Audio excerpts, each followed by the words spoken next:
Terima kasih untuk Anda yang masih bersama kami. Bagi Anda yang baru bergabung, berikut kami sajikan kembali 3 berita utama hari ini.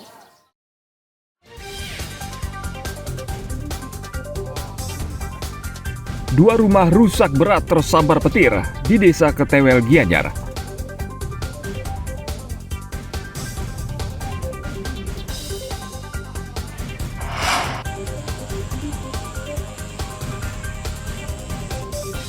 Anak berusia 5 tahun meninggal dunia akibat demam berdarah dengue di Kota Denpasar.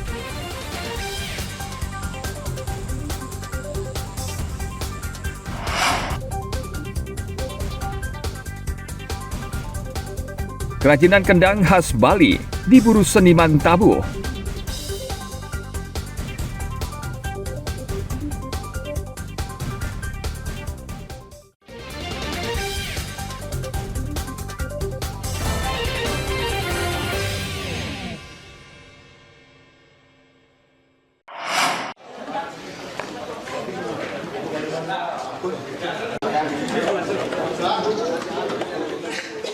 Usai menggelar pesta demokrasi di tahun 2024, Komisi Pemilihan Umum KPU Provinsi Bali bersiap melaksanakan agenda baru, yakni mempersiapkan pemilu tahun 2029.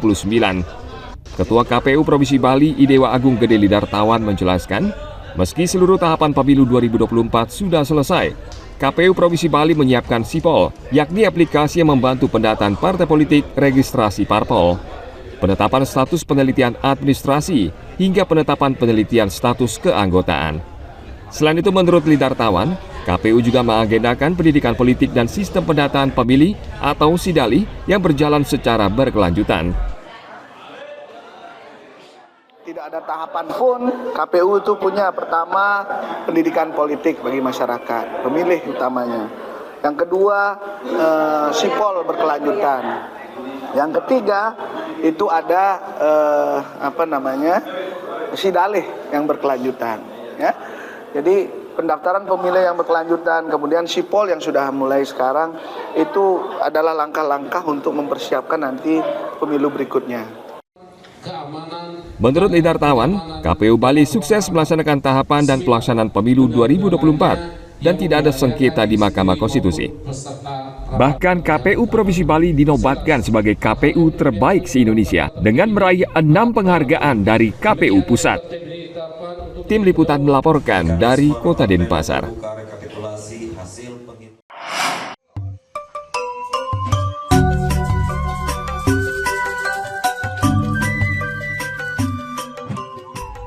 Bali memiliki berbagai aneka kerajinan tangan tradisional yang masih ditekuni hingga saat ini. Salah satunya kerajinan kendang khas Bali. Kendang ini merupakan salah satu alat tradisional dari perangkat gamelan Bali. Kerajinan membuat kendang ini masih ditekuni Iputu Gede Santika di Desa Gulingan, Mengwi, Badung. Jelantik mewarisi keterampilan membuat kendang ini secara turun-temurun dan menjadi mata pencaharian untuk menghidupi keluarganya. Kendang tradisional Bali dibuat dari bahan baku kayu nangka pilihan karena memiliki serat yang padat. Setelah itu, kayu dibentuk sesuai dengan ukuran yang diinginkan. Lalu, lubang harus ditutup menggunakan kulit sapi yang telah diproses sedemikian rupa. Tahap terakhir adalah penyetelan suara kendang.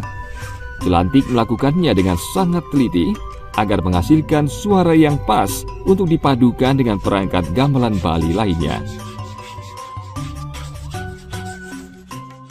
Ada proses kayu, yaitu sebagai ininya kendang, kemudian ada tahap proses pengolahan kulit.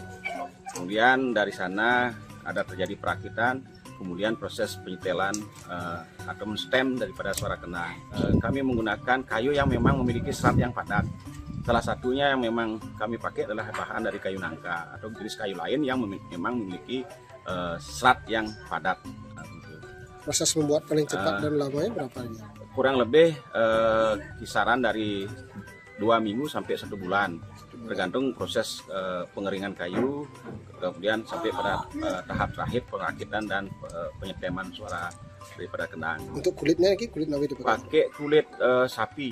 Dari sini ada Dari kendang kecil namanya kendang angklung, kemudian ada lebih besar lagi, ada jenis kendang plegongan atau sejenis kendang bebatelan, kemudian ada kendang bebarongan atau kendang penyalah, dan terakhir ada jenis kendang pepangulan, termasuk di dalamnya kendang beleganyur, kendang petegak atau kendang gong lelambatan.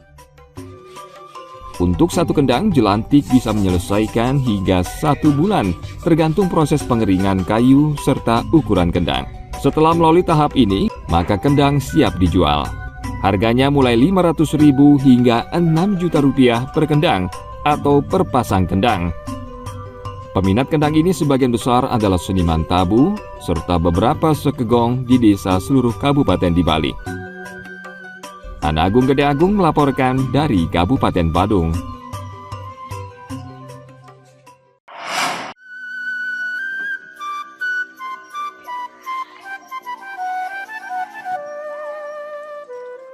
Industri kerajinan di Bali tidak selalu memproduksi kerajinan tradisional yang berbahan baku alam. Sesuai tuntutan zaman dan pasar, sebagian industri kerajinan juga memanfaatkan bahan baku sintetis, seperti yang dilakukan sebagian perajin di desa Tembuku Bangli. Mereka memanfaatkan resin untuk membuat dulang, keben, dan tamas yang biasa digunakan masyarakat Bali untuk sesajen dalam upacara adat. Dahulu mereka memanfaatkan bambu dan kayu, namun makin ke sini, bahan baku alam semakin sulit dan mahal, sehingga alternatifnya adalah resin. Ini pesanan kemana aja, Bu? Selain di Bali? Selain di Bali, ke Sumatera, Sulawesi, Lampung. Itu jenisnya apa paling banyak dicari, Bu? Dulang sama mokor yang kecil-kecil. Itu untuk keperluan apa biasanya? Untuk galungan, kalau tamasnya galungan, kalau dulangnya untuk upacara di Surang. Berapa pieces, Bu, per hari? Kalau dulang paling 20-an. 20-an. Ya, diambil sama 5 orang. Bahannya resin, kalau tamasnya pakai melamin.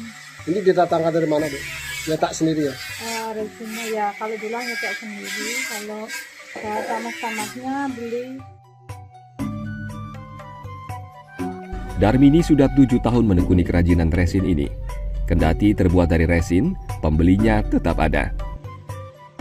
Bahkan produk Darmini terjual hingga Sumatera, Sulawesi, dan Lampung dengan pesanan mencapai ratusan buah. Dengan mempekerjakan 5 karyawan, Darmini bisa memproduksi 20 buah kerajinan dengan berbagai bentuk dan ukuran setiap hari. Pesanan bahkan meningkat menjelang Hari Raya Galungan dan hari suci lainnya di Bali. Ana Agung Gede Agung melaporkan dari Kabupaten Bangli.